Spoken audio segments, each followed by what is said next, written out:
انصاف کرتا ہے. انصاف یعنی قانون، جس ملک میں قانون کی حکمرانی ہوتی ہے وہ لوگوں کو آزاد کر دیتا ہے انصاف دے کے، کیونکہ انصاف جب ملتے ہیں تو لوگوں کے حقوق مل جاتے ہیں. حقوق کا مطلب یہ ہے کہ ہر انسان، ہر پاکستانی، کوئی بھی طاقتور اس کے اوپر ظلم نہیں کر سکتا. کوئی یہ جو تھانہ کچہری پٹواری کی سیاست پاکستان میں اس لیے ہے کہ کیونکہ لوگوں کو نہ پٹوار خانے میں انصاف ملتا ہے، نہ تھانے میں ملتا ہے، نہ کچہریوں میں ملتا ہے، تو وہ پھر لوگوں کو ڈھونڈتے ہیں کہ وہ ایم این اے کو ڈھونڈتے ہیں، ایم پی اے کو ڈھونڈتے ہیں کہ ہماری مدد کریں ہمیں انصاف دینے کے لیے. کسی بھی مغربی جمہوریت کے اندر جدھر حقیقی آزادی ہے وہاں کسی کسان کو، عوام کے نمائندے کو، مزدور کو، اس کو کوئی لوگوں کو ڈھونڈنا نہیں پڑتا کہ جا کے مجھے جب تک مجھے ایم این اے نہیں ملے گا، مجھے ایم پی نہیں ملے گا، مجھے انصاف نہیں ملے گا، کیونکہ وہاں کا جو نظام ہے وہ انصاف دیتا ہے. اور اسی لیے میں آپ سب کو کئی دنوں سے بتا رہا ہوں کہ کیوں پاکستانی اتنی مشکلیں کاٹ کے جاتے ہیں ملک سے باہر.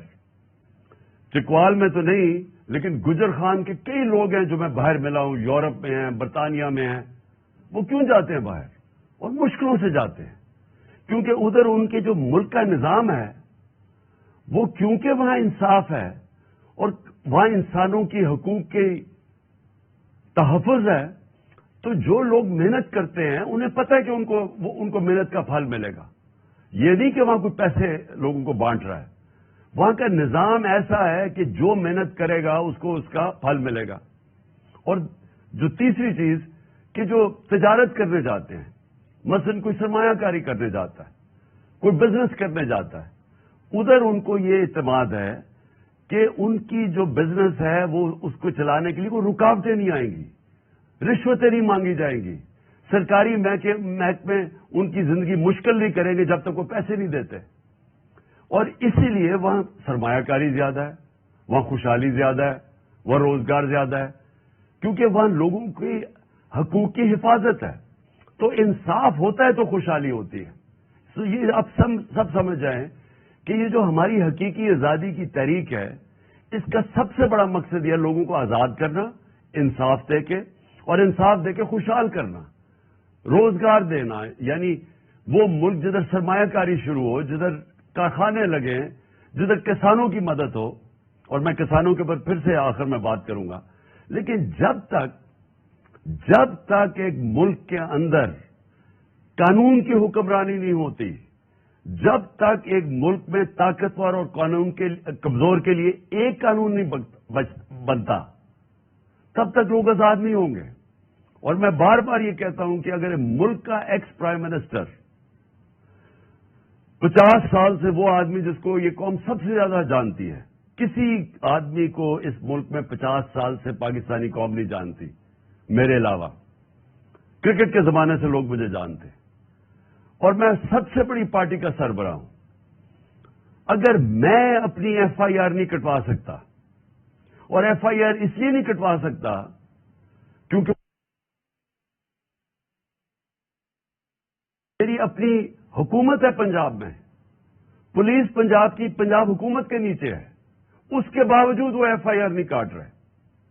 تو میں یہ اس لیے آپ سب کو کہہ رہا ہوں کہ اگر میرے سے یہ ہو سکتا ہے تو عام آدمی سے کیا ہوتا ہوگا؟ کیوں یہاں تھانہ اتنی بڑی چیز بن چکا ہے پاکستان میں؟ کیوں پالیٹکس کے اندر جب بھی ایم پی اے یا ایم این اے آتا ہے تو سب سے پہلے اپنا تھانے دار رکھوانے کی کوشش کرتا ہے؟ کیوں پہلے اپنے پولیس والے رکھوانے کی کوشش کرتے ہیں؟ کیوں باہر کے ملک میں ایسے نہیں ہوتا؟ کیوں یورپ اور برطانیہ میں ایسے نہیں ہے؟ کیونکہ وہاں ان کے نظام کے اندر انسان کوئی حقوق کی حفاظت ہے. جو قانون اور آئین اس کو حقوق دیتا ہے وہ انصاف کا نظام پروٹیکٹ کرتا ہے، اس کی تحفظ کرتا ہے. تو ہمارے لوگ اس لیے غلام بنے ہوئے ہیں، یہ نظام غلام بنا دیتا ہے لوگوں کو. اور اسی لیے لوگ مر کے جاتے ہیں یورپ. اور آپ کے رشتہ دار کتنے ہوں گے جو کہ محنت کرنے اور محنت کش لوگ آج باہر کے ملکوں میں کام کر رہے ہیں، اور وہ آپ کو پیسے بھیجتے ہیں. وہ پھر سے وہ یہ نہیں کہ لوگ پیسے وہ تقسیم کر رہے ہیں وہ اس لیے کہ ان کا نظام اجازت دیتا ہے لوگوں کو پیسہ بنانے کے لیے، بزنس کرنے کے لیے، اپنی وہ کام دکانیں کریں گے، انہیں پتہ ہے دکانیں لگائیں گے، کارخانے لگائیں گے کہ ان کو تنگ نہیں کیا جائے گا محکموں سے، اس لیے وہ خوشحال ہیں۔ سو یہ میں جو دوسری میری آپ کی بات ہے کہ یہاں سرمایہ کاری بھی تب آئے گی، ملک اٹھے گا بھی تب جب ہم اس ملک کے اندر قانون کی حکمرانی ہوگی۔ سب سے بڑا ہمارا اثاثہ ہے بیرون ملک پاکستانی، اور یہ جو آپ گجر خان میں خاص طور پہ گجرات، یہ سارا جو بیلٹ ہے، اس سے بہت زیادہ لوگ وہاں باہر بیٹھے ہوئے ہیں۔ تو وہ جو لوگ ہیں جو وہ پیسے بنا لیتے ہیں، جو اپنے کاروبار شروع کر دیتے ہیں، ان کا دل ہے پاکستان میں آنے کا، لیکن وہ کیوں نہیں آتے؟ کیونکہ میں ان بیرون ملک پاکستانیوں کو پچھلے 40 سال سے جانتا ہوں، انہوں نے میری مدد کی شوکت خانہ بنانے میں، کرکٹ کے زمانے سے میں جانتا تھا، پھر تحریک انصاف کو یہ پیسے بھیجتے ہیں۔ تو کیوں میں جب بھی میں ان سے پوچھتا ہوں وہ کیوں نہیں پاکستان میں سرمایہ کاری کرتے؟ کیونکہ ان کو اعتماد نہیں ہے پاکستان کے انصاف کے نظام پہ۔ ان کو خوف یہ ہے کہ اگر وہ یہاں کاروبار شروع کریں گے تو ہر قسم کی رکاوٹیں سامنے کھڑی ہوں گی اور ان کی حفاظت نہیں کرے گا پاکستان کا جو انصاف کا نظام ہے۔ تو اس لیے یہ جو آپ کی ہماری جو تحریک ہے یہ چلتی رہے گی، یہ انشاءاللہ الیکشنز بھی اناؤنس ہو جائیں پھر بھی یہ چلتی رہے گی جب تک اس ملک میں قانون کی حکمرانی نہیں آئے گی، اور جب تک کہ طاقتور اور کمزور ایک طرح قانون ان کو دیکھے گا، ایک ہی نظر سے کمزور اور طاقتور کو جب تک نہیں دیکھیں گے یہ ملک آزاد نہیں ہوگا، خوشحال نہیں ہوگا۔ اعظم سواتی ملک کا سینیٹر، صرف اس نے تنقید کر دی ایک ٹویٹ کے اندر۔ بابر ستار جو اسلام آباد ہائی کورٹ کا جج ہے، اس نے کہا کہ ایک تنقید کے اوپر آپ ایک ٹویٹ کے اوپر کسی کو آپ غدار نہیں بنا سکتے، لیکن جو اس سے ہوا، بچوں کے میں پھر سے کہتا ہوں کہ تصور کریں، آپ سب تصور کریں کہ آپ کے پوتا اور پوتی ہیں، چلے آپ پوتا پوتی نہیں، آپ کے بچے ہیں 5، 8، 9 سال کے بچے ہیں، آپ تصور کریں کہ اس کے سامنے رات کے 3 بجے لوگ گھسے آپ کے گھر میں، کوئی وارنٹی ہوتی، اور بچوں کے سامنے آپ کو مارنا شروع کر دیتے ہیں، اور پھر آپ کو لے کے جاتے ہیں اور حوالے کرتے ہیں ایک اور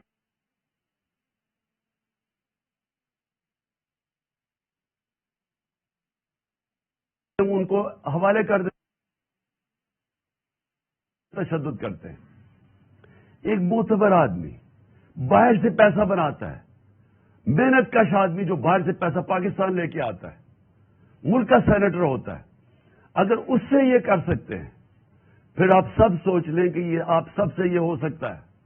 اس لیے آپ کو سٹینڈ لینا چاہیے، کیونکہ جب ایک قوم حق اور سچ کے لیے ظلم کے خلاف کھڑی ہوتی ہے، جو ہمارا دین ہمیں حکم کرتا ہے کہ ظلم اور ناانصافی کے سامنے کھڑا ہونا جہاد ہے، اللہ نے اس کو ایک عبادت کا درجہ دے دیا ہے کہ جب آپ رائے حق کے لیے اور انصاف کے لیے کھڑے ہوتے ہیں تو یہ عبادت میں شامل ہو جاتا ہے، اور اس میں اگر انسان اپنی جان کھوتا ہے تو وہ شہید کرایا جاتا ہے۔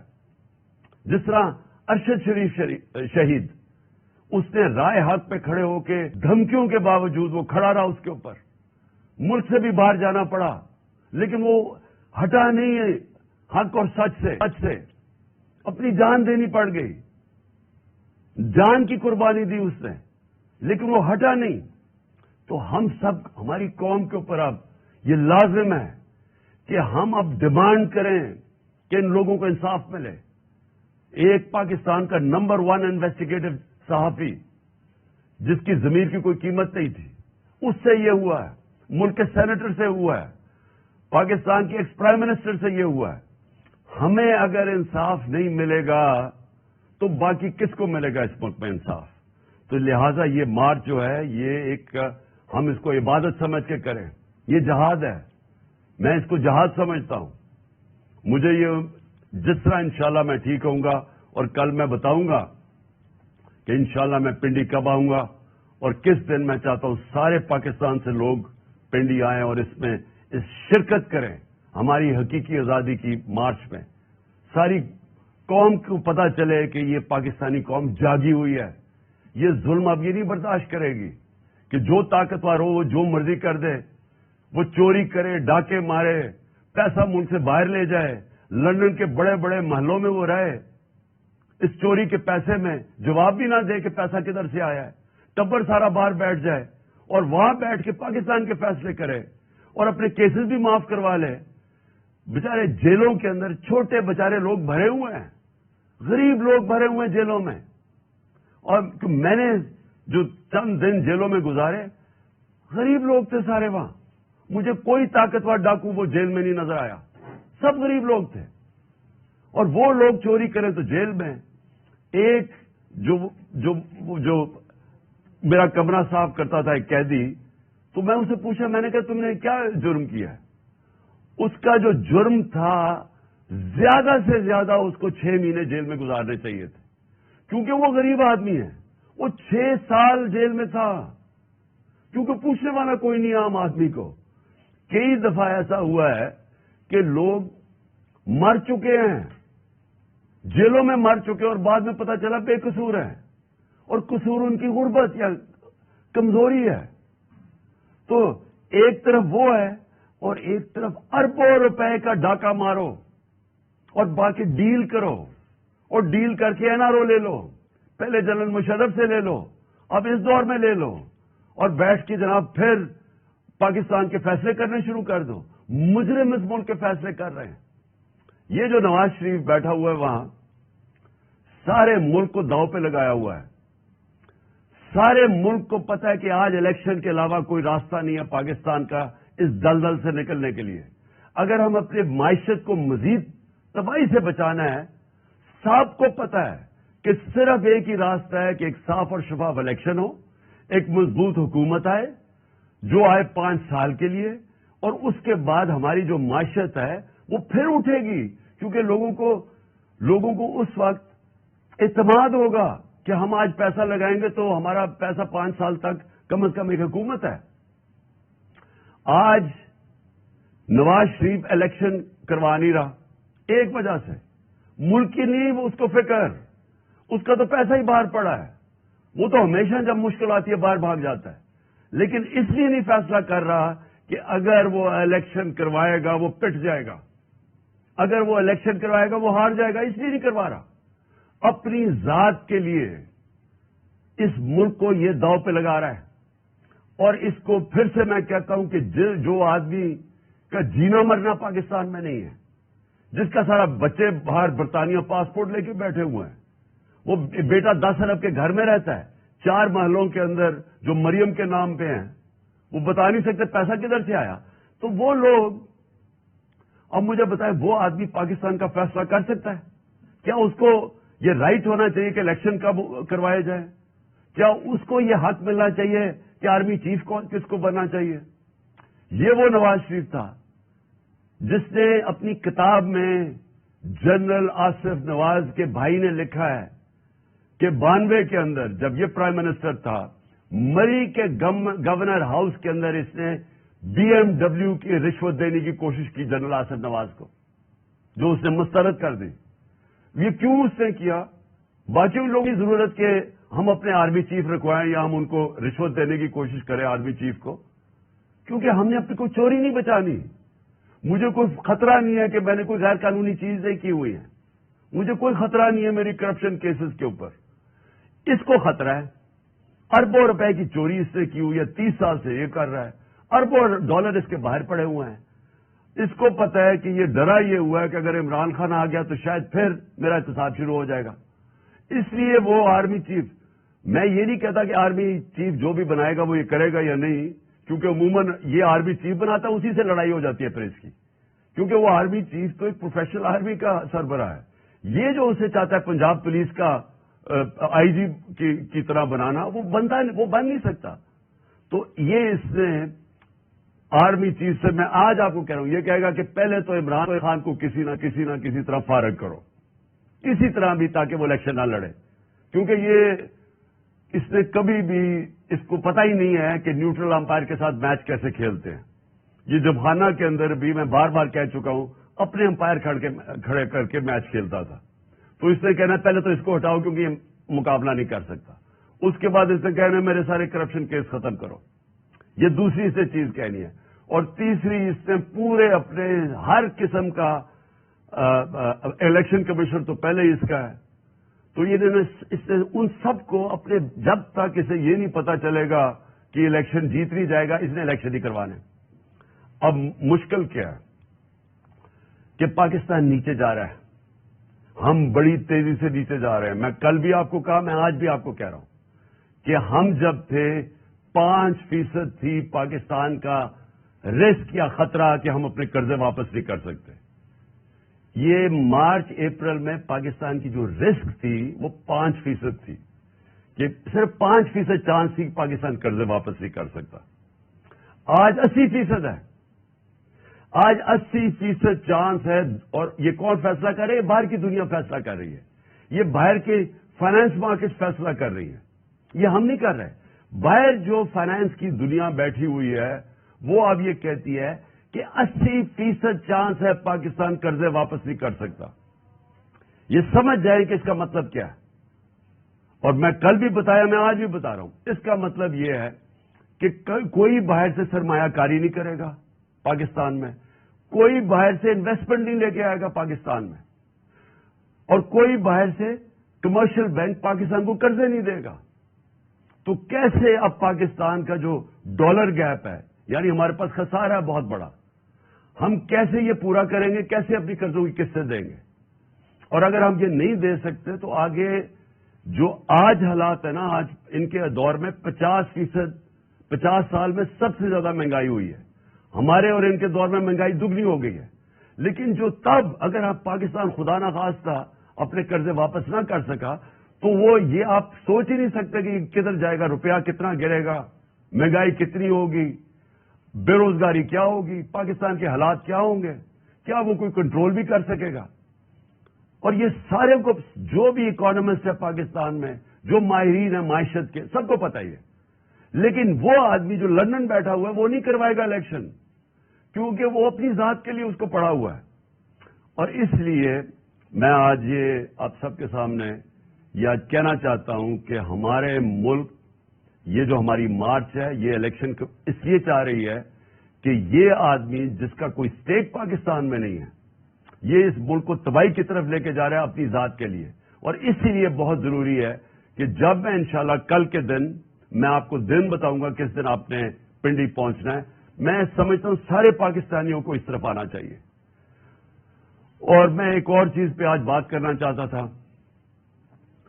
6 ہمارے پولیس والے کل شہید ہوئے ہیں دہشت گردی میں, اور ہم دیکھ رہے ہیں کہ جب سے یہ حکومت آئی ہے دہشت گردی بڑھنی شروع ہو گئی ہے. ہم یہ دیکھ رہے ہیں کہ افغانستان میں جب وہ حکومت آئی ہے, ہمارے زمانے میں تو وہ حکومت تھی افغانستان میں جو کہ ہمارے خلاف تھی, پرو ہندوستان تھی.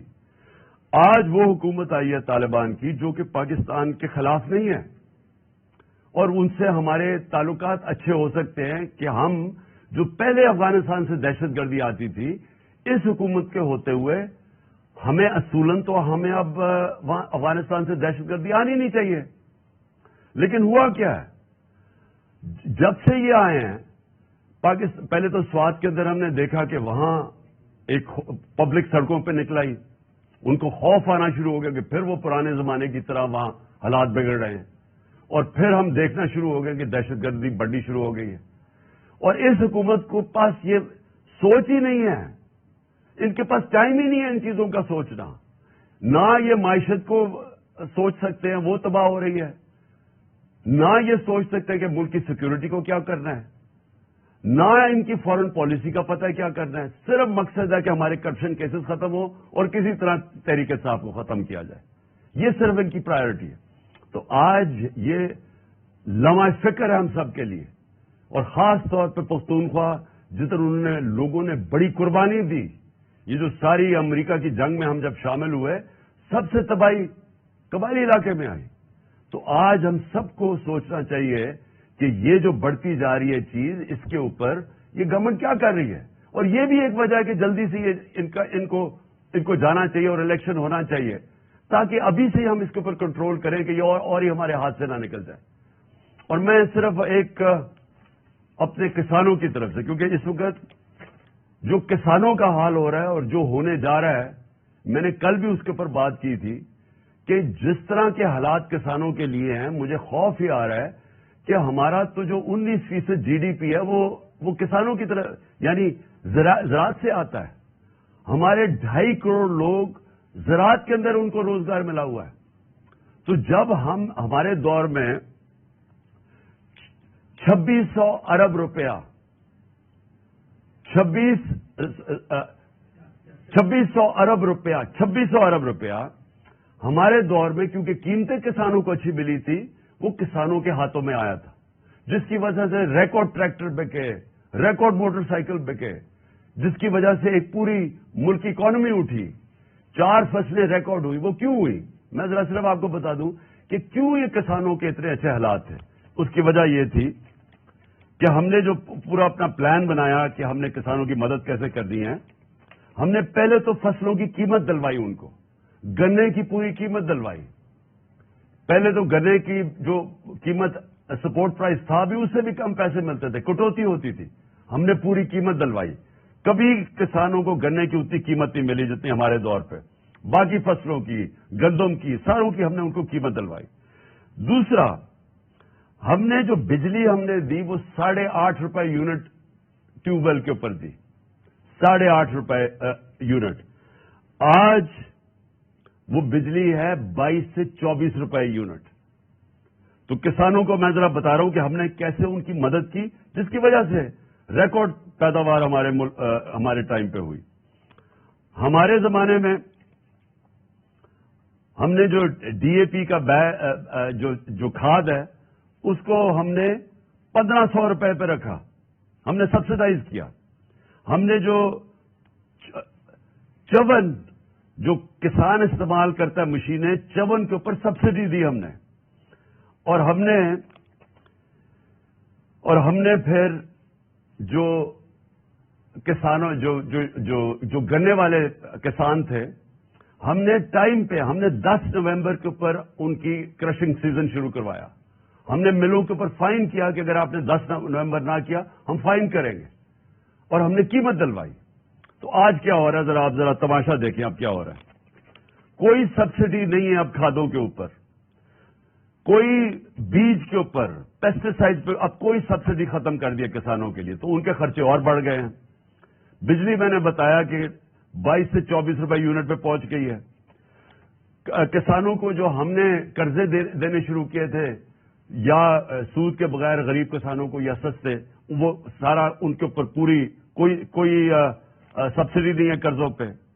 اور جو 1800 ارب روپے کا شہباز شریف نے پیکج دیا ہے، ذرا کسانوں سے پوچھیں کہ وہ سوائے اشتہاروں کے اندر، کیونکہ شہباز شریف کی جو ڈیولپمنٹ ہے وہ صرف اشتہاروں میں ہوتی ہے، ان سے پوچھیں کہ یہ 1800 ارب روپیہ کدھر گیا ہے، پوچھیں کسانوں سے. اور میں آج اپنی پنجاب کی حکومت کو بھی کہنا چاہتا ہوں کہ دیکھیں، میں نے بڑی ڈسٹربنگ ایک چیز پڑھی ہے کہ اب یہ جو شوگر ملز ہیں، انہوں نے کہا کہ وہ جنوری میں جا کے شوگر کرشنگ کریں گی. یعنی جنوری میں اگر شوگر ملز جا کے کرشنگ کریں گی، اور انہوں نے کہا کہ اگر ہم ایکسپورٹ نہ کرنے دی تو ہم جنوری میں کرشنگ کریں گے. یہ کسانوں کا معاشی قتل ہونے جا رہا ہے. پہلے تو وہ گنے کا اس کا جو وزن ہے وہ کم ہو جائے، اس کو قیمت کم ملے گی. دوسرا جو سب سے خوفناک چیز ہے کہ اگر وہ کاٹے گا نہیں اپنی فصل گنے کی، تو اس نے تو گندم کے لیے کھیت تیار کرنے ہیں، تو وہ تو دیر ہو جائے گی اس کو گندم بیجنے کے لیے. تو اس سے تو آگے ہمیں اور مزید نقصان ہونے جا رہا ہے. آگے ہی ہماری گندم کا تقریباً 20 لاکھ ٹن کم ہے، تو یہ تو اور مزید نقصان ہوگا. تو میں کہوں گا پنجاب کی گورنمنٹ کو اور باقی فیڈرل گورنمنٹ کو بھی کہ فوری طور پہ سپورٹ پرائس اناؤنس کریں گنے کا، اور فوری طور پہ کرشنگ شروع کریں. ہماری کرشنگ شروع ہو گئی تھی جب ہماری گورنمنٹ تھی 10 تک. آخر میں آپ کو صرف یہ بات کہنا چاہتا ہوں کہ میں اپنا پرسوں انشاءاللہ میں کل اناؤنس کروں گا میں اپنی لانگ مارچ کس دن پہنچے گی اسلام آباد. میں وہ کل دن اناؤنس کروں گا. میں نے اپنے ڈاکٹر سے بھی کل میری ملاقات ہے, وہ بھی میری ٹانگ دیکھ لیں گے. اس کے مطابق میں انشاءاللہ کوئی اگلے ہفتے کا دن دوں گا آپ کو. میں پھر ساروں کو کہنا چاہتا ہوں کہ ہماری جو حقیقی آزادی کی جو جہاد ہے, میں ساری قوم کو کہنا چاہتا ہوں کہ اس پہ شرکت کریں.